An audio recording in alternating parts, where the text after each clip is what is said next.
नमस्कार। तो कैसे हैं आप लोग। तो आज हम लोग परसेंटेज के बहुत ही इंपॉर्टेंट क्वेश्चन डिस्कस करने वाले हैं। ये क्वेश्चन अगर आप लोगों का बेसिक क्लियर है तभी आप लोग इन क्वेश्चंस को सोल्व कर पाएंगे।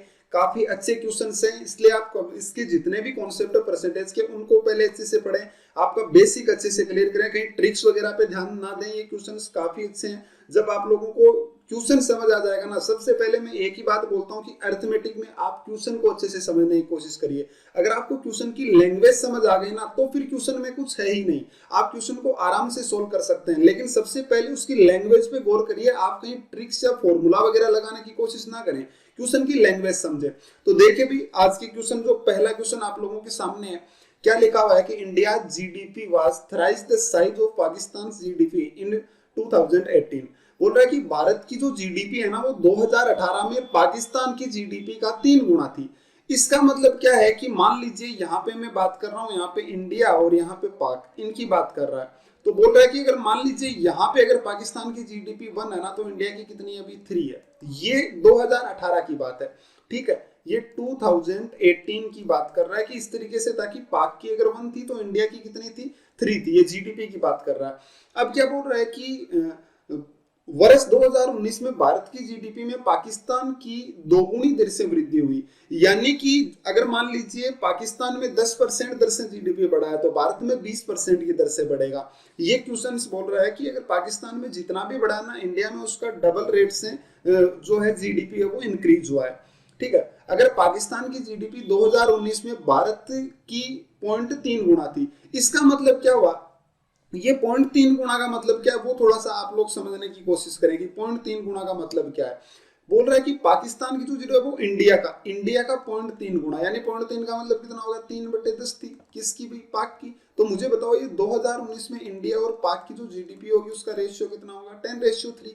यानी ये कहना क्या चाह रहा है कि यही कहानी जो है ना, यहाँ पे 2019 में अगर आ गए ना तो वहां पर कहानी क्या हुई भाई, अगर इसकी पाकिस्तान की जीडीपी 3 है, देखो यहाँ पे लिखा हुआ पाकिस्तान 3 और इंडिया कितना आ गया 10, कि पाकिस्तान की 3 है तो इंडिया की कितनी होगी भाई, 10 होगी। अब देखना भाई, यहाँ पे इंडिया की जीडीपी 3 है, यहाँ पे 10 हो गई, यहाँ पे पाकिस्तान की 1 है, यहाँ पे 3 हो गई। लेकिन ये तो रेशियो में, हमें ओरिजिनल वैल्यू थोड़ी ना पता है, ये तो रेशियो में लिखा हुआ हमारे पास। तो मैं क्या मानूंगा कि पहले मान लीजिए इंडिया की जीडीपी 3x थी और पाकिस्तान की कितनी थी भाई, 1x यानी x थी।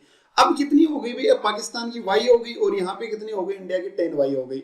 तो आप मुझे एक छोटा सा पॉइंट बताना, इसमें साफ साफ लिखा है कि जिस रेट से इंडिया की बढ़ी है ना, पाकिस्तान सॉरी जिस रेट से पाकिस्तान की बढ़ी है उससे दोगुनी रेट से इंडिया की बढ़ी है, रेट यानी दर से। तो आप मुझे बताओ इंडिया की जो जीडीपी है वो कितनी बढ़ी है। तो आप बोलेंगे अब 10y हो गई, पहले 3x, यानी इंक्रीज कितना हुआ। तो आप क्या बोलेंगे, इस 10y में से 3x घटा दो। देखो 2019 में 10y हो गई और 2018 में 3x थी, तो मैं क्या कहूंगा कितने परसेंट बढ़ी है, ये मैं पूछ रहा हूँ कितने परसेंट बढ़ी है। तो कितनी बढ़ी है, 10y माइनस 3x और डिवाइड बाई कितना हो गया 3x। और अगर परसेंट में चाहिए तो क्या कर दीजिए भाई, इंटू इतना परसेंट इंडिया की जीडीपी बढ़ी है। पाकिस्तान की कितनी बढ़ी है, ये 2019 में 3y है, यहाँ पे कितनी है भाई, यहाँ पे x है। तो क्या करेंगे आप, 3y minus x divide by कितना हो गया x, और परसेंट में जाए तो इंटू 100। यानी पाकिस्तान की इतना परसेंट बढ़ी है और इंडिया की इतना परसेंट बढ़ी है। लेकिन जो इंडिया की है ना वो पाकिस्तान की डबल है, तो आप क्या करेंगे, इसका डबल कर दीजिए। सही बोलने लग रहा हूं भाई, पाकिस्तान वाली जीडीपी का डबल है इंडिया की। तो आप क्या करेंगे, यहां से 100 से 100 कैंसिल हो गया, ये यहाँ पर x से x कैंसिल हो गया। अब आप मल्टीप्लाई कर लीजिए, कितना बनेगा भाई, 10y माइनस 3x और बराबर कितना होगा, 6 से मल्टीप्लाई होगा तो कितना बनेगा, 18y और माइनस कितना हो गया भाई 6x। जैसे ही आप यहाँ पे वैल्यू रखेंगे, थोड़ा सा समझना क्वेश्चन को, बहुत आसान क्वेश्चन है, आपको बस थोड़ी सी लैंग्वेज समझ आनी चाहिए। क्या बोल रहा है कि यहां से जैसे मैं लेके जाऊंगा तो 8y इक्वल टू कितना हो जाएगा 3x, यानी मेरे पास आ गया 8y इक्वल टू 3x। यानी यहां से जो y अपॉन x का जो रेशियो आ गया वो कितना आ गया भाई 3/8। यानी आप अगर y की वैल्यू 3 रखते हो तो x की कितनी रखनी पड़ेगी, 8 रखनी पड़ेगी। तो वही मैंने यहाँ पर वैल्यू रखी कि x की जगह पे तो कितना रख दिया 8। यानी पहले इंडिया की जीडीपी कितनी थी 24 और ये कितना था भाई, पाकिस्तान की 8 थी। देखो ट्रिपल है कि नहीं है। अब ये 2018 की कहानी है, 2019 में कितनी होगी, y की जगह पे कितना रखोगे, देखो यहाँ पे लिखा हुआ y की जगह पे 3 रखिए। तो y की जगह पे 3 रखी तो 2019 में पाकिस्तान की जीडीपी कितनी हो गई 9 और इसकी कितनी हो गई, अभी 3 रखेंगे तो 30 हो गई। तो अब इसकी जीडीपी कितनी है, 30 है। कोई दिक्कत है किसी को। आप देख सकते हैं कि यहां से कितना बड़ा है भैया, आप देखेंगे तो यहां से देख लीजिए कितना बड़ा है। तो आप बोलेंगे कि पहले 8 था और अब पहले 8 था और अब 9 हो गया, तो 1 बढ़ा यानी 12.5% बढ़ा है। मतलब यहाँ पे इसका डबल यानी 25% बढ़ना चाहिए। तो आप देखो यहाँ से 6 बढ़ रहा है तो 1/4 यानी 25% ही इंक्रीज हो रहा है। मतलब हमने सही सोल्व किया क्वेश्चन को, वैसे चेक करने की जरूरत होती नहीं है, ठीक है। तो अब आपसे पूछा क्या था, तो बताया 2019 में पाकिस्तान की विकास दर क्या थी, यानी पाकिस्तान की जीडीपी रेट थी कितनी, ठीक है। तो पाकिस्तान की कितनी थी भी, पहले तो 8 थी और अब 9 हो गई, यानी कितनी हो गई भाई, कितने का इंक्रीज हुआ, 1 का। तो आप क्या बोलेंगे 1, और पहले कितनी थी 8। तो आप अगर परसेंट में इसको चाहिए तो आप क्या कर दो कि पहले तो कितनी थी, इंक्रीज 1 का हुआ है, देखो 8 से कितना हो गया 9 हो गया, और किस पर भी 8 पर, पहले 8 थी, अगर परसेंट में चाहिए तो इंटू 100 यानी कितना होता है भाई, 12.5%, 12.5%। अगर इंडिया की पूछता तो आप इंडिया की बता देते। बड़ा अच्छा क्वेश्चन था, आपको समझ आना चाहिए क्वेश्चन की लैंग्वेज समझिए, तभी आप लोगों की सारी बातें क्लियर हो पाएगी। समझ रहे मेरी बातों को, काफी अच्छे क्वेश्चन हैं भाई, ये ऐसे क्वेश्चन आते हैं आजकल, ऐसे क्वेश्चन एग्जाम में पूछे जा रहे हैं, ठीक है। बैंकिंग वगैरह कैट वगैरह के एग्जाम्स में ऐसे क्वेश्चन पूछे जाते हैं जो थोड़े से कैलकुलेटिव होते हैं। आपको पहले बेसिक क्लियर होगा तभी आप क्वेश्चन को सोल्व कर पाएंगे, ठीक है। उम्मीद करता हूं आपको क्वेश्चन समझ आया होगा, बहुत आसान सा क्वेश्चन था, बस लैंग्वेज का खेल था पूरा पूरा। अब एक ये क्वेश्चन देखिए भाई, क्या लिखा हुआ है कि एक चुनाव में 75% मतदाताओं ने मतदान किया तथा 300 मत अवैध घोषित कर दिए गए। बीजेपी के पास एक ऐसा कोड है जिससे वह आम आदमी पार्टी के हिस्से में गिरने वाले मतों का 50% अपने हिस्से में गिरा सकती है। यानी कि कोई एक ऐसा कोड होगा, स्पेशल कोड, जिसको अगर वो दबा दे, मतलब प्रेस कर दे, तो क्या बोल रहा है कि जो आम आदमी पार्टी के हिस्से में मान लीजिए 100 वोट पड़े, तो उसका 50% यानी 50 लोगों ने तो आम आदमी पार्टी के हिस्से में डाले, लेकिन वो चले कहां जाएंगे भाई, वो बीजेपी के हिस्से में चले जाएंगे, ये बोलने लग रहा है। 60% मतदान होने तक कोई बेईमानी नहीं हुई तथा आम आदमी पार्टी के हिस्से में 50% और बीजेपी के हिस्से में 40% मत गिरे। अब बीजेपी अपना कोड लगाती है और शेष मतों का 50% आम आदमी पार्टी और 40 बीजेपी के हिस्से में आते हैं। यदि इस चुनाव में कांग्रेस को इतने मत मिले, अब देखो कांग्रेस एक पार्टी और आ गई, क्यों, पहले देखो बीजेपी को तो शुरुआत में देखिए क्या बोला कि यहां से देखो 50% तो मिल रहा है आम आदमी पार्टी के हिस्से में, और बाकी क्या बोल रहा है अभी 50% और 40% है, जो 10% बचे ना उसमें से कांग्रेस के हिस्से में, लेकिन उन 10% में से 300 अवैध भी है, इस बात का भी ध्यान रखना। क्यों भाई, इनको तो साफ साफ बोलने लग रहा है कि इसके हिस्से में 50% आए, यानी 100 में से 50 आम आदमी पार्टी के हिस्से में आ गए, तो जो उसके हिस्से में आ गए वो कैसे अवैध हो सकते हैं, और 40 बीजेपी के हिस्से में आ गए वो भी अवैध नहीं हो सकते। लेकिन कहीं पे भी नहीं लिखा कि बचे हुए 10% हैं वो कांग्रेस के हिस्से में। ये इतना तो कह रहा है कि कांग्रेस के हिस्से में आए, लेकिन बचे हुए सारे आए वो नहीं, उसमें से कुछ अवैध भी हो सकते हैं, ठीक है, ये कहने लग रहा है। तो 2700 मिले तो बीजेपी को कितने मत से, मतलब बीजेपी है वो जीत गई है, कितने मत मिले वो आपसे क्वेश्चन पूछा है। तो भाई इस तरीके के क्वेश्चन पर मैंने क्लास ले रखी है। ये जो क्वेश्चन हैं इनकी मैंने जो इलेक्शन से रिलेटेड क्वेश्चन है उन पर मैंने बहुत ही अच्छी क्लास ली, उसका लिंक आपको आई बटन में मिल जाएगा, वहां पे आपको इस क्वेश्चन का एज इट इज सॉल्यूशन मिल जाएगा, और इससे भी अच्छे अच्छे क्वेश्चन वहां पे मैंने बता रखे हैं, वो क्लास आप जरूर अटेंड करें, ठीक है। चलिए भाई इसका सॉल्यूशन आप वहां से देख लीजिए। अब अगले क्वेश्चन पर आते हैं, बड़ा ही अच्छा क्वेश्चन था। इस क्वेश्चन को देखो भाई, क्या बोल रहा है, ये आपको क्वेश्चन बड़ा आसान लगेगा और ये है भी बिल्कुल आसान, लेकिन आप इस क्वेश्चन को समझना भाई। मैं एक ही बात बोल रहा हूं कि ये क्वेश्चंस वो हैं जो आप लोगों को समझने हैं। आप अगर ट्रिक्स वगैरह के चक्कर में पड़े तो आपका मतलब ये कोई लेना देना नहीं। आप ट्रिक्स वगैरह पढ़ते हो तो ये क्वेश्चंस मैं इसीलिए बता रहा हूं कि एग्जाम में अगर इस तरीके के और इजी क्वेश्चन आ जाते हैं तो हम जो ट्रिक्स वगैरह पढ़ के जाते हैं वो अप्लाई नहीं कर पाते हैं। उसका रीजन यही है क्योंकि हम वो फिक्स क्वेश्चन पढ़ के जाते हैं जो उस तरीके से हो रहे होते हैं, ठीक है। तो हमें क्या करना है कि हमें पूरा पहले क्वेश्चन को अच्छे से समझना है कि क्वेश्चन क्या कह रहा है। आप चाहे क्वेश्चन एक मान लीजिए क्वेश्चन को करने में आपको 1 मिनट लगा, तो मैं ये सदाई में ये बोलता हूँ कि उस 1 मिनट में से आप 30 सेकंड है ना, 30 सेकंड क्वेश्चन को पढ़ने में लगाइए। आप क्वेश्चन 10 सेकंड में सोल्व कर सकते हैं, लेकिन पहले क्वेश्चन को 30 सेकंड तक अच्छे से पढ़िए कि क्वेश्चन की लैंग्वेज क्या है, उसके बाद क्वेश्चन आप 10 सेकंड में सोल्व कर सकते हैं, ठीक है। ये आप इसलिए चीजों को पहले समझने की कोशिश करें, ट्रिक्स वगैरह अप्लाई करने से पहले चीजें समझते जाएं।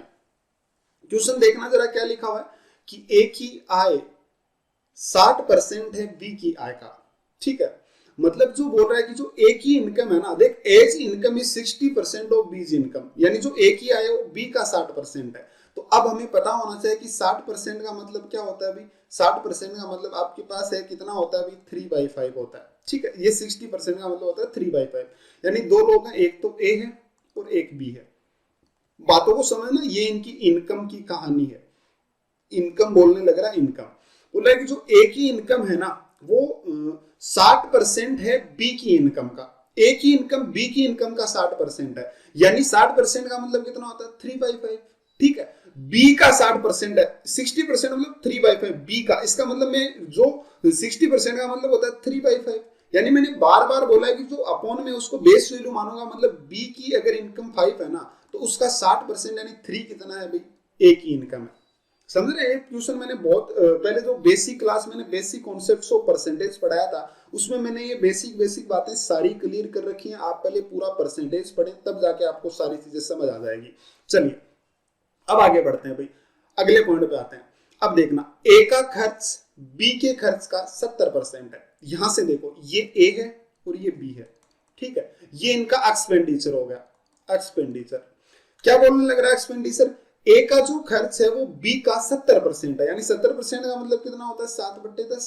बी का 70% है, देखो साफ साफ लिखा है कि यहाँ पे कि एज एक्सपेंडिचर इज 70% ऑफ बीज एक्सपेंडिचर।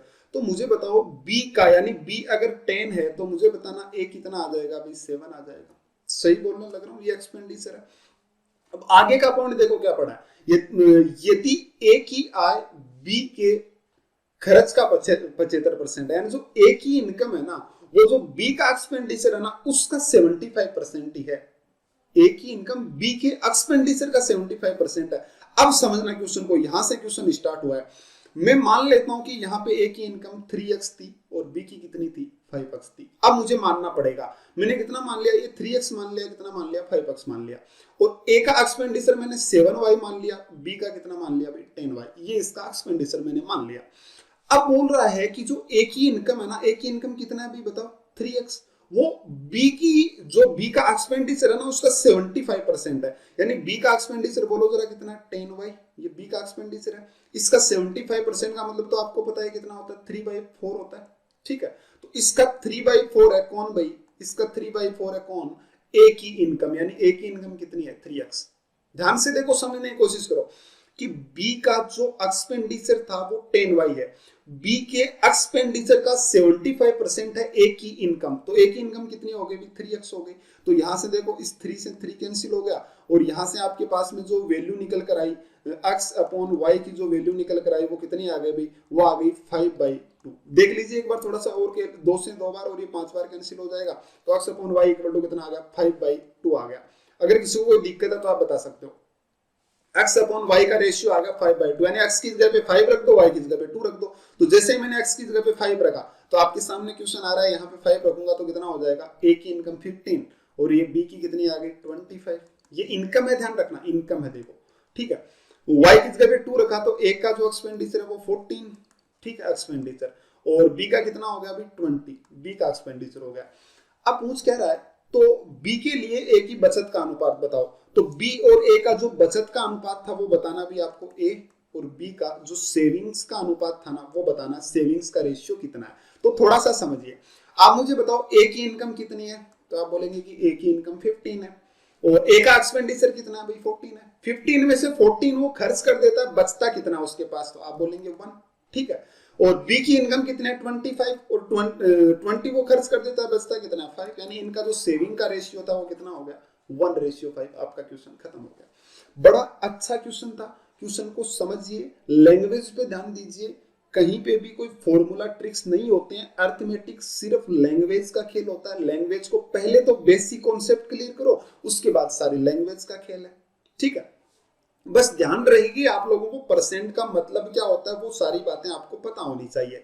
अब सेम इसी तरीके का क्वेश्चन मैं आप लोगों के लिए छोड़ता हूं, इसका आंसर आप लोग कमेंट बॉक्स में लिखें। ऐसा ही क्वेश्चन है, बस थोड़ा बहुत चेंज रहा होगा इसमें।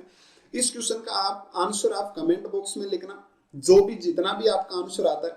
ठीक है, तो उम्मीद करता हूं आप ये क्वेश्चन जरूर सोल्व करेंगे। मैं आज आप लोगों के लिए 2 क्वेश्चन छोड़ूंगा, चलिए एक ही क्वेश्चन है, इसको आप करिए, इसका आंसर जरूर दें। ठीक है, चलिए भाई आगे बढ़ते हैं। ये क्वेश्चन देखना, ये क्वेश्चन क्या लिखा हुआ है कि P earns P% more than Q, Q earns Q% less than P, P minus Q। ये क्या लिखा हुआ है यहाँ पे देखो, ये इस तरीके से लिखा हुआ है, थोड़ा सा इसको मैं क्लियर कर देता हूँ पूरा। ये लिखा हुआ है कि P माइनस Q बड़ा या बराबर है 10 के, ठीक है, ये ऐसे लिखा हुआ भाई, ये थोड़ा सा नीचे चला गया, ठीक है, इस तरीके से लिखा हुआ है इसका मतलब। और ये जो क्वेश्चन है ना, ये जो क्वेश्चन है, ये क्वेश्चन मैंने परसेंटेज की बेसिक क्लास जो है उसमें मैंने एक क्वेश्चन करवा रखा आप लोगों को। बेसिक कॉन्सेप्ट्स ऑफ परसेंटेज में मैंने इस तरीके का क्वेश्चन करवाया था, जब मैं बता रहा था कि एक्चुअली में परसेंटेज होता क्या है। उसी तरीके की किसी क्लास में करवाया हुआ है। अब मुझे कंफर्म नहीं है कि मैंने किस क्लास में करवाया था, इसलिए आप उन क्लासेस को देखें। आप अगर सारी क्लासेस लेते आ रहे हैं तो आपको पता है ही, पता चल ही गया होगा कि ये कौन सा क्वेश्चन है या किस क्लास में मैंने करवा रखा है, ठीक है। तो आप अच्छे से भाई क्लास लें, सारी क्लासेस लें, क्वेश्चंस को समझने की कोशिश करें, तभी आप समझ पाएंगे। थोड़ी सी चीजें आप अगर अच्छे से समझेंगे तभी आपके लिए फायदा है, रटने का कोई फायदा नहीं है, मैं आपको बता दूं। चलिए अब ये क्वेश्चन देखना भाई, बड़ा कमाल का क्वेश्चन है, आप थोड़ा सा समझिए भाई इस क्वेश्चन को, बहुत आसान और बड़ा कमाल का क्वेश्चन है। क्या लिखा है कि Saroj went to a fruit market with a certain amount of money, मतलब एक कुछ फिक्स उसके पास में मनी है, कितना है नहीं पता, कितना है नहीं पता, लेकिन कोई एक अमाउंट है वो लेकर वो बाजार में जाती है। उसके पास जो पैसा है उससे वह 40 सेब या 70 आम खरीद सकती है, या तो 40 ऑरेंज खरीद सकती है या फिर 70 मैंगोज खरीद सकती है। तो मुझे एक बात बताओ भाई, यहाँ पे देखना, थोड़ा सा समझने की कोशिश करना क्वेश्चन को, कि मैं मान लेता हूं कि यहाँ पे एक ऑरेंज का मूल्य यहाँ पे ओ है, तो 40 ऑरेंज का कितना हो जाएगा, 40 ओ, सही बोलने लग रहा हूँ, 40 ऑरेंज का मूल्य 40 हो जाएगा। ये बराबर है 70 मैंगोज के, मैंगो का मैंने एम मान लिया, सही बोलने लग रहे, जीरो नहीं है भाई, ओ है ऑरेंज, ठीक है। चलिए इसको ऑरेंज नहीं मानते, हम सेव मान लेते हैं, ठीक है, जीरो सा लग रहा है वरना मैं इसको एस मान लेता हूं।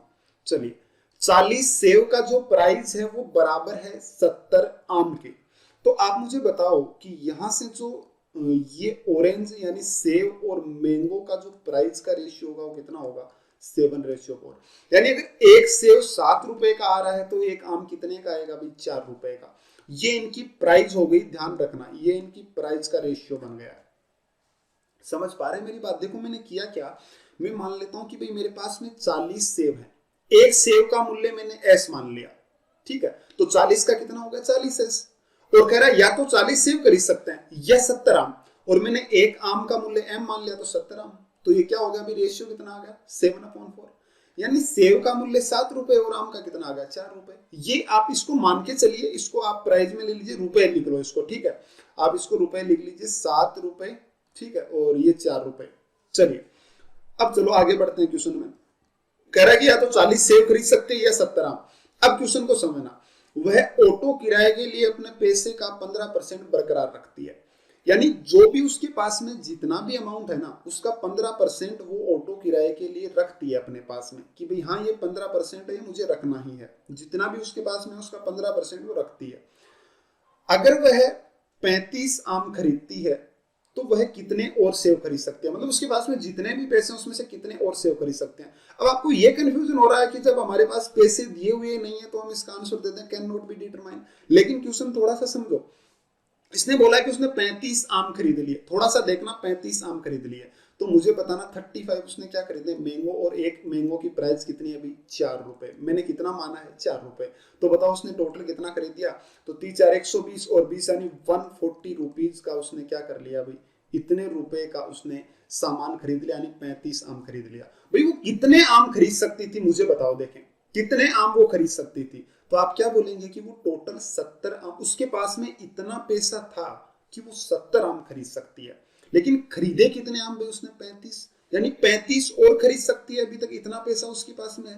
तो मुझे बताओ कि 35 खरीदने में कितना पैसा खर्च हुआ उसका, तो आप बोलेंगे 140, तो अब उसके पास में टोटल कितना है ये बता दो। तो 140 तो खरीद लिया, 140 और है, यानी टोटल कितना है, 280 रुपया उसके पास में टोटल है।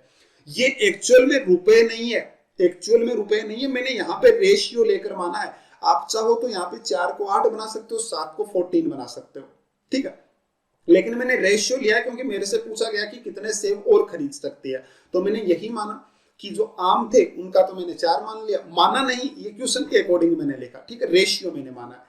तो 35 का कितना हो गया, 140, तो 140 रुपए के आम ले लिए, अब मैं इतने ही रुपए मेरे पास और बचे हैं क्योंकि 35 आम और खरीद सकती है वो, तो 140 और बचे हैं, तो टोटल कितने हो गए भाई, 280 उसके पास में टोटल थे।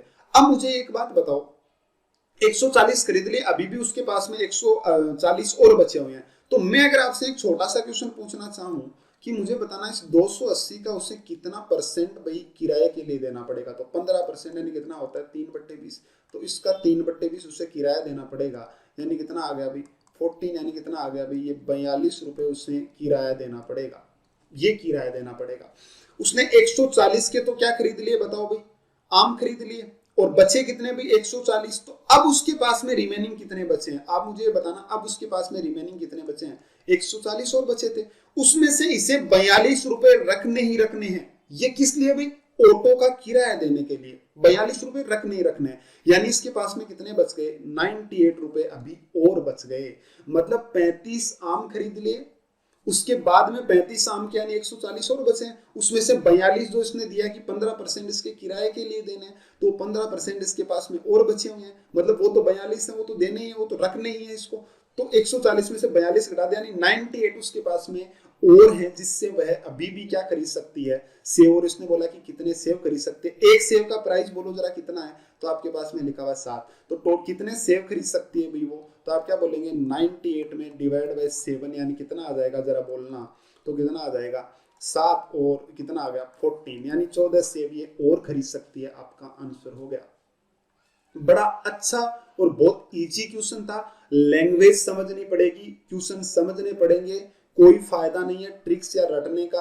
आप इसकी लैंग्वेज समझिए, आपको अपने आप सारी चीजें क्लियर होती चली जाएगी। समझ रहे हैं मेरी बातों को। तो बड़ा आसान सा क्वेश्चन था, आपको अगर नहीं समझ आए तो एक बार फिर से देखें और समझने की कोशिश करें। और अगर आपका कोई भी डाउट हो तो आप मेरे टेलीग्राम चैनल पे भेज सकते हैं, उसका लिंक आपको डिस्क्रिप्शन में मिल जाएगा। वहां पे मैं क्वेश्चंस और पीडीएफ वगैरह भी भेजता रहता हूँ, ठीक है। चलिए भाई आगे बढ़ते हैं। ये देखो भाई एक बड़ा सा क्वेश्चन और बहुत ही लॉलीपॉप सा क्वेश्चन, इतना बड़ा क्वेश्चन है लेकिन बहुत बिल्कुल लॉलीपॉप सा क्वेश्चन है। देखो कैसे, देखते हैं। प्रयोगशाला में चूहों की बराबर संख्या में समाधान ए के साथ में इंजेक्शन दिया गया। मतलब कोई एक प्रयोगशाला है जिसमें एक इंजेक्शन ए सभी चूहों के लगाया गया, जितने भी वहां पे चूहे थे, और एक सप्ताह में समाधान के साथ इंजेक्शन दर का 55% एक बीमारी से संक्रमित हो गया। यानी इसने जो भी इंजेक्शन दिया है उसका 55% एक बीमारी से संक्रमित हो गया, यानी उनको एक बीमारी हो गई। और उनमें से चूहों की बराबर संख्या वैक्सीन सी और डी के साथ में इलाज किया गया। मतलब जो संख्या है उसमें से वैक्सीन सी भी लगाएगी और वैक्सीन डी भी लगाएगी, दोनों के साथ में उसका इलाज किया गया। अब वैक्सीन सी के साथ में चूहों का 70% इलाज था, यानी सी जिनको लगाई उसमें से 70% का इलाज था, बाकी 30% का नहीं हो पाया। और वैक्सीन डी के साथ में 50% का इलाज था, जबकि अन्य की मृत्यु हो गई। यदि इस बीमारी के इलाज होने के बाद भी मरने वालों की चूहों की संख्या 77 है, यानी जो मर गए हैं ना उनकी संख्या 77 है, ठीक है। तो प्रयोगशाला में कितने चूहों पर प्रयोग किया गया था इसकी गणना करें, ठीक है। चलिए अभी थोड़ा सा इस क्वेश्चन को मैं समझाने की आपको कोशिश करता हूं। ये जो यहाँ पे क्वेश्चन लिखा हुआ है ना भाई, उस क्वेश्चन को थोड़ा सा आप लोग समझना, बहुत आसान सा क्वेश्चन है। इसने बोला एक्चुअली में इस क्वेश्चन में ये जो बराबर वगैरह जो सबसे ऊपर लाइन लिखी है ना, यहाँ पे मेरे ख्याल से ऐसा होना चाहिए था कि समाधान मतलब इंजेक्शन ए दिया गया और इंजेक्शन बी दिया गया, इस तरीके से होना चाहिए था। लेकिन आप इसको हटा देना, इससे भी आप सोल्व कर सकते हो ऐसे भी, कि उसमें एक इंजेक्शन ए दिया गया, ठीक है। यहाँ पे दो थे मेरे ख्याल से ए और बी, लेकिन वो यहाँ पे लाइन मिस है। तो आप सिर्फ इतना लिख लेना कि उसमें इंजेक्शन ए ही दिया गया, जो तो बीमारी फैलाने के लिए है, और सी और डी है वो इलाज करने के लिए है। ये आप लोग समझिए। तो मैंने आपको जब भी ऐसा क्वेश्चन करवाया, मैंने एक बात जरूर बताई है कि इस तरीके से कोई रिमेनिंग वाला सिस्टम चले ना, कि 55% फिर उसमें से आधा बांट दिया गया, फिर 70% 50% ऐसे, तो आप इनको एक लाइन में लिखिए, ठीक है। 55%, ठीक है, और बाद में कितना आ गया 70%, और बाद में कितना आ गया 50%, ऐसे लिखो। इसका मतलब होता है 11/20, और इसका मतलब होता है 7/10, और इसका मतलब होता है 1/2। आप मान लीजिए कि उस प्रयोगशाला में टोटल जो है ना, इसकी अपॉन में जो वैल्यू लिखी हुई है उसको टोटल मान लो मल्टीप्लाई करके, यानी 20 × 10 × 2 मतलब कितना आ गया, ये टोटल हो गए भाई, ये टोटल हो गए कितने 400। मैं मान लेता हूं कि उसमें टोटल कितने चूहे थे, 400 चूहे थे, ठीक है। अब चलिए 400 में से बढ़ते हैं। इसमें से मुझे बताओ ए के साथ में जो इंजेक्ट किए गए, वो जो भी ए के साथ इंजेक्ट किए गए उसमें से जो जिनको संक्रमण हुआ है यानी जिनको ये बीमारी हो गई वो कितने हैं भाई? 55%। यानी 400 का 55% का मतलब होता है 11/20। यानी 400 का 11/20 तो आप क्या लिखेंगे? 400 इंटू 11/20 यानी कितना आ गया अभी ये निकल कर, ये 20 और कितना आ गया 220। अब ये 220 लोग आप लोगों के साथ में क्या हो गए भाई? इन इतने चूहों को संक्रमण हो गया। अब इनको दो पार्ट में बांट दिया गया 50-50 करके। कैसे भाई? एक तो सी के साथ में, एक डी के साथ में। यानी सी के साथ में 110 और डी के साथ में भी कितने? 110। ठीक है, तो बोल रहा है कि सी वालों का यहाँ पे 70% का इलाज हो गया, यानी 30% मर गए। तो जिनकी डेथ हो गई वो कितने हैं भाई? 30%, यानी 3/10। तो कितने हो गए भाई? 33 इनकी डेथ हो चुकी है। और डी में डेथ वाले कितने हैं भाई? 50%, यानी इसका हाफ, मतलब कितने हो गए? 55। तो मुझे बताओ कि इनमें से जो मर गए हैं, जिनकी डेथ हो गई है, वो कितने हैं जरा बताना। तो आप क्या बोलेंगे? डेथ वाले टोटल हो गए 77, सॉरी 77 नहीं 88। आप इनको जोड़ेंगे तो कितना आ जाएगा? 33 और 55 कितना आ गया? 88। इतने डेथ वाले हैं। लेकिन हमारे पास क्वेश्चन में दे रखा है साफ साफ कि मरने वाले 88 नहीं है, मरने वाले कितने हैं? 77 है। तो इस 88 के इक्वल टू कितना लिखा हुआ है? 77। तो 1 के इक्वल टू कितना आ जाएगा? 7 बाई कितना आ गया अभी? 8 आ गया। तो 1 के इक्वल टू 7/8। तो पूछा टोटल कितने हैं, तो इसको 400 को किससे मल्टीप्लाई कर दो? 7/8 से, यानी कितने आ जाएंगे? 350 यहाँ पर टोटल हैं।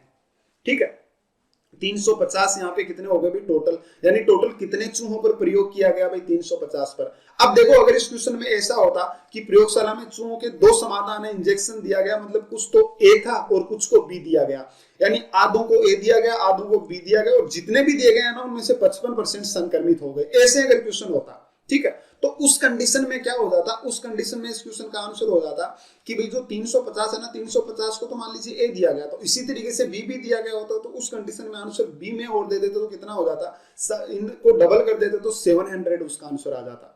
ठीक है, 700 ही होता है ना डबल, हाँ 700 इसका आंसर आ जाता। लेकिन अभी हमारे पास एक ही था, तो हम कितना आंसर आया हमारा? 350। यानी उस प्रयोगशाला में 350 चूहे थे जिनको इंजेक्शन ए दिया गया, उनमें से 55% संक्रमित हो गए, उनमें आधे आधे में बांट दिए गए, और उनमें से क्या किया गया भाई? ये इनके साथ में प्रोसेस जो हमारे पास में हुआ है। ठीक है, उम्मीद करता हूं क्वेश्चन आप लोगों को समझ आया होगा।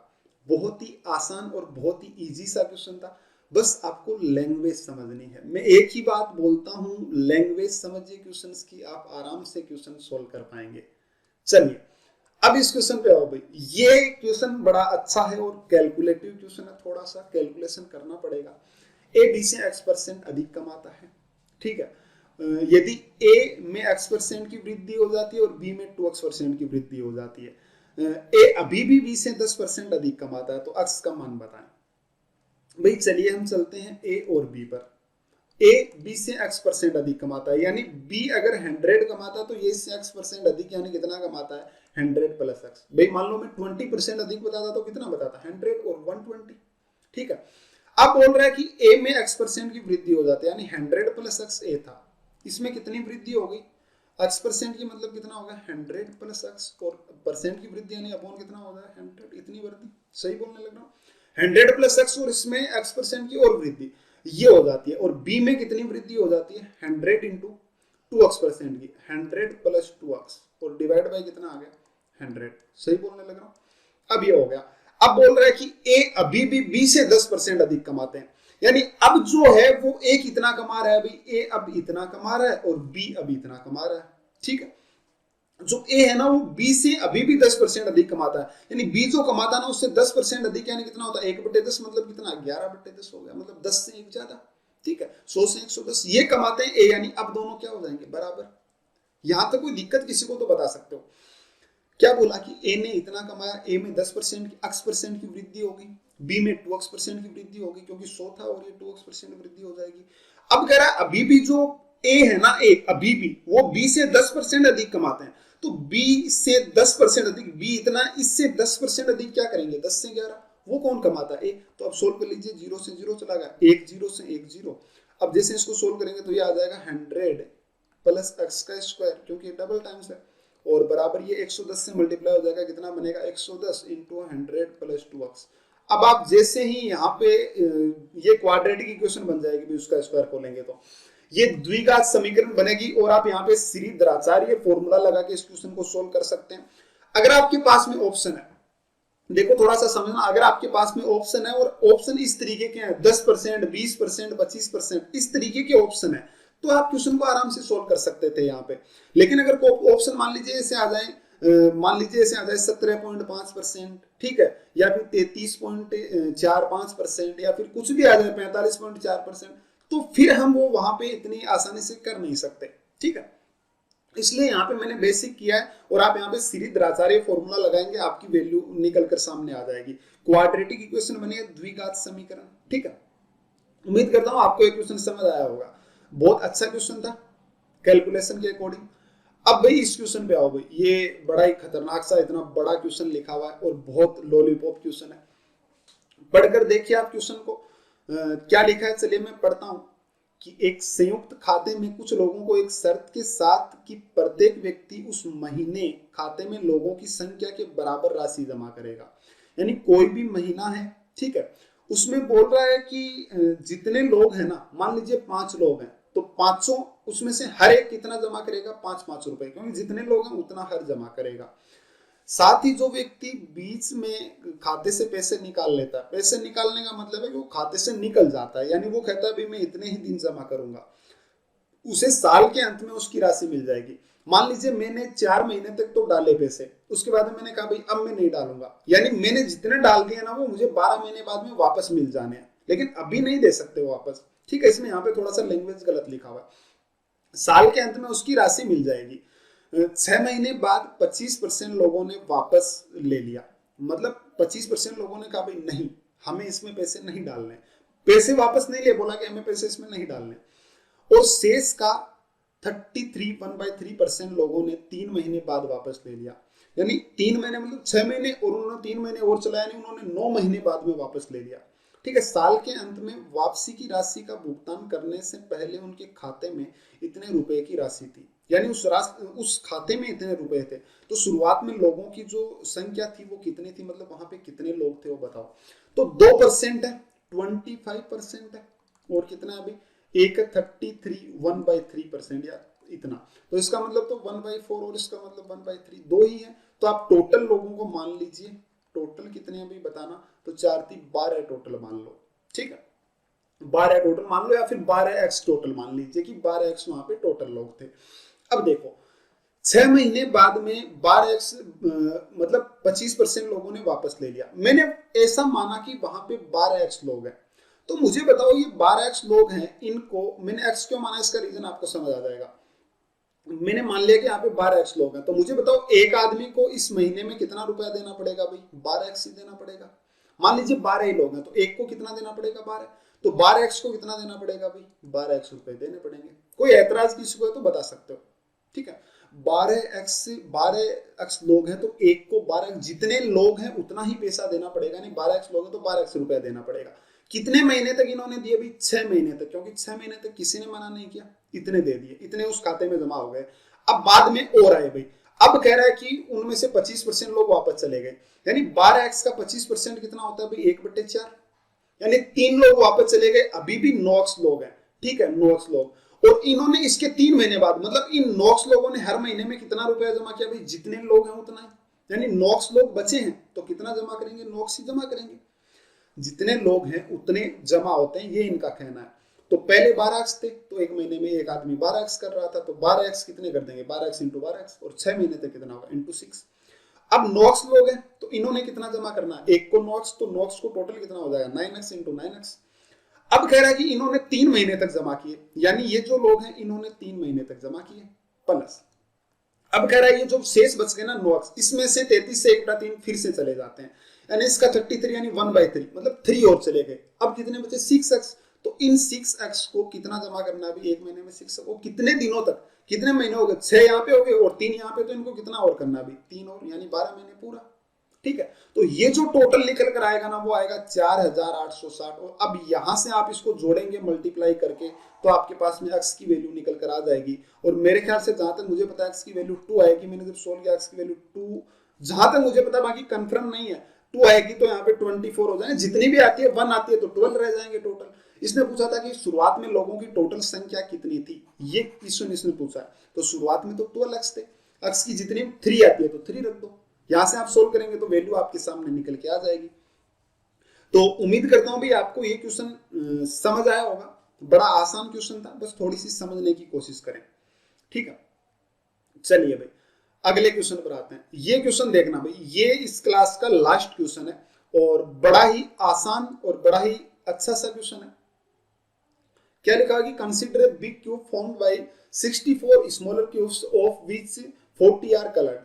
यानी बोल रहा है कि 64 छोटे घन से बनने वाला एक बड़ा घन, मतलब 64 छोटे छोटे घनों को बनाकर और मिलाकर और एक बड़ा घन बनाया जाता है, ठीक है। तो उसमें से 40 घन पर रंग है, मतलब 40 घन है वो रंगीन है। छोटे छोटे घनों को इस तरह व्यवस्थित किया जाता है कि बाहर के लिए रंगीन क्यूब्स को कम से कम किया जा सके, यानी बाहर रंगीन कम से कम होने चाहिए, ठीक है। जो कलर्ड है ना वो कम से कम होने चाहिए, बाहर कम से कम होने चाहिए, मतलब वो ज्यादा से ज्यादा अंदर ही दिखने चाहिए। तो आप बताओ उजागर क्षेत्र का प्रतिशत क्या है जो रंगीन है, मतलब बाहर है ना, बाहर वाला, उसमें से जो रंगीन है वो कितना प्रतिशत है। तो मैं थोड़ा सा आपको हिंट देता हूँ क्वेश्चन को सोल्व करने का, चलिए बता ही देता हूँ, हिंट क्या देता हूँ। आप मुझे बताओ भाई यहाँ से कलर्ड और नॉन कलर्ड वो कौन कौन से हैं। कलर्ड है भाई 40 और नॉन कलर्ड कितने हैं 24। और इसने साफ साफ लिखा है कि जो नॉन कलर्ड है ना, जिनका कलर नहीं है, वो वाले जो क्यूब हैं जिनके ऊपर कलर नहीं है वो बाहर ज्यादा से ज्यादा होने चाहिए। तो पहले तो मैं आपके साथ में यहाँ पर एक क्यूब बना लेता हूँ, ठीक है। क्यूब बना लेता हूँ, क्यूब इस तरीके से बनता है भाई, ध्यान रखिएगा क्यूब ऐसे ही कुछ बनता है, ठीक है। कुछ गलती भी हो जाए तो कोई दिक्कत नहीं है, हो ही जाती है गलती, इसमें क्या है। चलिए ऐसे शायद क्यूब बनता है, ये क्यूब बन गया। चलिए ये मान लीजिए क्यूब है। इस क्वेश्चन में बस आपको ये 3D आकृति है, ठीक है। और जब मैं मेंसुरेशन पढ़ाऊंगा तो आपको पता चलेगा कि 3D आकृति को सिर्फ इमेजिन करके क्वेश्चन सोल्व किया जाता है। आप उसको अगर इमेजिन करेंगे तो आप क्वेश्चन आराम से सोल्व कर सकते हैं, ठीक है। तो इसने बोला है कि जो नॉन कलर्ड है ना, जिनका कलर नहीं किया हो, बाहर ज्यादा से ज्यादा होने चाहिए। मान लीजिए मैं इस पे एक क्यूब ऐसा लगाता हूं, जो पहले तो आप ऐसे समझो कि इसमें कितने कट किए गए हैं। पहली बात तो आपको ये समझना है कि इस पर कट कितने किए गए हैं। तो मैं क्या करूंगा कि मुझे 64 चाहिए, तो 64 के लिए कितना भाई 4 की क्यूब होता है 64, 4 की क्यूब भी तो होता है ना, यानी 64 क्यूब चाहिए। तो 4 की क्यूब यानी इसमें 4 पार्ट करने पड़ेंगे। 4 की क्यूब होता है 64, यानी इसके 4 पार्ट करने पड़ेंगे। यानी मैं काटूंगा ना तो इसको ऐसे काटूंगा, देखो यहां से 4 पार्ट में 1 2 3 और 4, मतलब 1 2 3 और 4। सेम इसी तरीके से यहाँ पर 4 1 2 और 1 और 3, ठीक है। तो 4 पार्ट में कट गया, इस तरीके से मुझे करना है इसको, यानी 4 पार्ट में कट करना है। अब चलिए समझते हैं क्वेश्चन को। मैं इसको पहले 4 पार्ट में कट कर देता हूं। यहां से एक, ये मैं जब आपको क्यूब पढ़ाऊंगा तो सारी बातें समझ आ जाएगी। क्यूब कटिंग वाला पार्ट में जब पढ़ाऊंगा तो उसमें सारी चीजें समझ आ जाएगी। इस तरीके से आपको काटना पड़ेगा इसको, ऐसे, ठीक है। इस तरीके से आप लोगों को काटना पड़ेगा। ये देखो भाई, इसको आप पूरा क्यूब कट गया ऐसे ऐसे, उधर से भी ऐसे काट देंगे तो ये 64 क्यूब बन जाएंगे।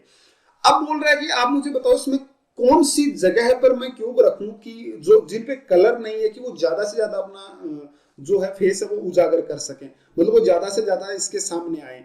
तो मैं क्या करूंगा कि ये जो कोने होते हैं ना, इस एक कोने पे अगर मैं एक क्यूब रखता हूं ना, तो वो देखो 3 फेस उसके है ना, 3 फेस वो हमें बाहर की ओर दिखते हैं, मैक्सिमम 3 दिखते हैं बाहर की ओर। तो मैं क्या बोलूंगा, जिनके ऊपर कलर नहीं है ना, उन सबको मैं इसके कोनों पे रख देता हूं। तो 1 2 और ऐसे करके इनके कोनों पे मैंने रख दिए, ठीक है। तो मेरे पास 8 क्यूब इसमें से गायब हो गए जो कलर वाले नहीं है, ठीक है, जो कलर वाले नहीं है। अब चलिए आगे बढ़ते हैं। जिनके पास कलर नहीं है वो 8 क्यूब गायब हो गए, मतलब इसमें से 8 चले गए। अब बचे कितने भाई, 16 बच गए। तो अब इन 16 को भाई कैसे रखा जाए। तो अब भाई 3 वाले हो गए, तो यहाँ पे देखो 2 2 वाले भी तो आएंगे। यहाँ पे मान लीजिए जो कोई भी क्यूब आएगा उसके 2 फलक दिखेंगे, तो कितने हो गए भी, ये 2 2 वाले, ये 2 यहाँ पे आ जाएंगे, ठीक है, 2। और इसी तरीके से 2 इस तरफ ले लो आप लोग, यहाँ पे 2 ले लेते हैं, ठीक है, ऐसे यहाँ पर 2 ले लो। चलिए यहाँ पे 2 ले लो, ये जो यहाँ पे वाले 2 थे ये ले लो 2, और 2 इधर ले लो। तो कितने हो गए, 2 2 4 2 6 और 2 8, 8 यहाँ से चले गए। और सेम इसी तरीके से 8 इन पे ले लेंगे, 2 और यहाँ पे 2 और इस तरफ यहाँ पे 2 उस तरफ, और यहाँ पे 2, तो कितने हो गए 8 8 16, यानी 16 यहाँ से माइनस हो गए। तो भाई 24 पूरे हुए कि नहीं हुए, यानी आपने 24 क्यूब को इस तरीके से रख दिया। अब देखना ध्यान से, इन 8 की कितनी फेस दिख रही है, ये जो यहाँ पे 8 लिखे हैं उनकी कितनी फेस दिख रही है भाई 3, यानी कितने दिख रहे हैं 24 फेस। इन 16 की कितनी दिख रहे हैं 2, देखो इनकी 2 दिख रही है ना, यहाँ वाले की, इस कोने वाले की 2 ही तो दिखेगी भाई, ये और ये 2 फेस दिखेगी इसकी, ठीक है। तो इसकी कितनी फेस दिखेगी भाई 2 फेस इसकी दिखेगी। तो मैं क्या करूंगा, यहां से इसकी कितनी फेस दिख रही है भाई, यहां से इसकी 2 फेस दिख रही है, तो कितने हो जाएंगे भाई टोटल 32, ठीक है। यानी टोटल कितने फेस हो गए, तो 6 और कितने हो गए 56। मतलब आपके पास जो क्यूब होगा ना उसके 56 जो ये पार्ट आएंगे यहाँ से, जो बाहर वाले वो क्या होंगे भाई, वो नॉन कलर्ड होंगे। अब मुझे बताओ कलर वाले कितने हैं, तो बाकी बच के वो कलर वाले। अब आप ऐसे सोचो कि इसके बाहर कितने क्यूब है जो बाहर दिख रहे हैं, तो मैं ऐसे सोचूंगा कि मान लीजिए एक फेस है, आपको मैं इस एक तरफ से ऐसे मान लो एक क्यूब को इस तरफ से ऐसे दिखाता हूँ, ठीक है, एक क्यूब को मैं ऐसे दिखाता हूँ आपको एक तरफ से, तो आप मुझे बताना इसमें कितने फेस हैं जो टोटल दिख रहे हैं आपको, ठीक है, 4 वाला जिसके 4 कट लगे हों। तो आप क्या बोलेंगे कितने हैं भाई 4 4 8 4 12 4 16, यानी एक तरफ से 16 है, तो इसके टोटल कितने बच गए भाई, यहाँ पे कितने फलक हैं, तो आप बोलेंगे कि 6, एक क्यूब के 6 फलक होते हैं, तो कितने बन गए भाई 16 इंटू 6, यानी कितने हो गए भाई 96, टोटल 96 फलक हैं बाहर की ओर, जिसमें से 56 है वो कलर्ड हैं। तो इसने पूछा है कि जो रंगीन है उनका प्रतिशत क्या है, जो रंगीन है उनका प्रतिशत क्या है, तो रंगीन वाले कितने हैं भाई 56, टोटल कितने में से, सॉरी रंगीन वाले 56 नहीं है, 56 तो बिना रंगीन वाले हैं, यानी जो रंगीन वाले हैं वो 56 घटा दो, यानी कितने बन गए 40 डिवाइड बाई 96 इंटू 100, इतने परसेंट हैं जो कि रंगीन वाले हैं। आई मेरी बात समझ। ये था क्यूब का क्वेश्चन, बहुत आसान था, बस आपको थोड़ा सा समझ के क्वेश्चन को सोल्व करना था कि कितने फलक हैं जो दिख रहे हैं। इस तरीके के क्वेश्चन को थोड़ा सा समझिए, आप लोग आराम से सोल्व हो जाएगा। चलिए फिर से बताता हूँ। इसने बोला कि यहाँ पे आपको है ना जिनका जो मतलब रंगीन नहीं है उनको ज्यादा से ज्यादा लेना है, तो मैंने क्या किया, रंगीन नहीं है उनको ज्यादा से ज्यादा बाहर दिखाना है, तो मैंने सबसे पहले तो इसके सभी कॉर्नर्स पे ये रख दिए। तो कॉर्नर्स पे जैसे रखे तो 8 तो मेरे गायब हो गए, और एक कॉर्नर के कितने फलक दिख रहे हैं 3, यानी 24 फलक वो दिखेंगे, ठीक है। उसके बाद में मैंने यहाँ पे इन पार्ट पे रखे, देखो 2 बच गए थे ना ये, तो ये मैंने 16 यहाँ पे रख दिए, तो इनके कितने फलक दिखेंगे, 1 2 दिखाएगा तो 32, तो टोटल 56 हमें बाहर से दिखेंगे। और पूरे के बाहर से कितने क्यूब्स हमें दिख रहे हैं भाई, तो आप देखिए बाहर जब ये जो पार्ट है ना, देखो ये स्क्वायर कितने दिख रहे हैं बाहर से देखेंगे, तो एक में 16 दिख रहे हैं, यानी 6 पर कितने दिखेंगे 16 इंटू 6 96, जिसमें से 56 है, 96 में से 56 है वो रंगीन नहीं है, यानी रंगीन कितने हैं भाई 40। तो इसने पूछा टोटल में से रंगीन का परसेंट कितना है, तो 40 टोटल कितने थे 96 इंटू 100, ये हो गया, ठीक है, खत्म हो गया। तो उम्मीद करता हूँ आप लोगों को एक क्वेश्चन जरूर समझ आया होगा, बड़ा अच्छा क्वेश्चन था, और कोशिश करिए इस क्वेश्चन को सोल्व करने की। तो ये आज की आप लोगों की क्लास थी, मैंने आपको बस एक क्वेश्चन दिया है सोल्व करने के लिए, ये क्वेश्चन, इसका आंसर आप लोग कमेंट बॉक्स में लिखें, ठीक है, बड़ा ही आसान सा क्वेश्चन है, आप कमेंट बॉक्स में लिखें। और भी आप लोग पीडीएफ और अच्छे क्वेश्चंस के लिए मेरा टेलीग्राम चैनल ज्वाइन कर सकते हैं, उसका लिंक आपको डिस्क्रिप्शन में मिल जाएगा। तो उम्मीद करता हूँ आपको आज की क्लास अच्छी लगी होगी। अगर क्लास अच्छी लगी है तो चैनल को सब्सक्राइब करें और ज्यादा से ज्यादा शेयर करें और वीडियो को लाइक जरूर करें। तो चलिए भाई मिलते हैं अगली क्लास में, आज के लिए थैंक यू।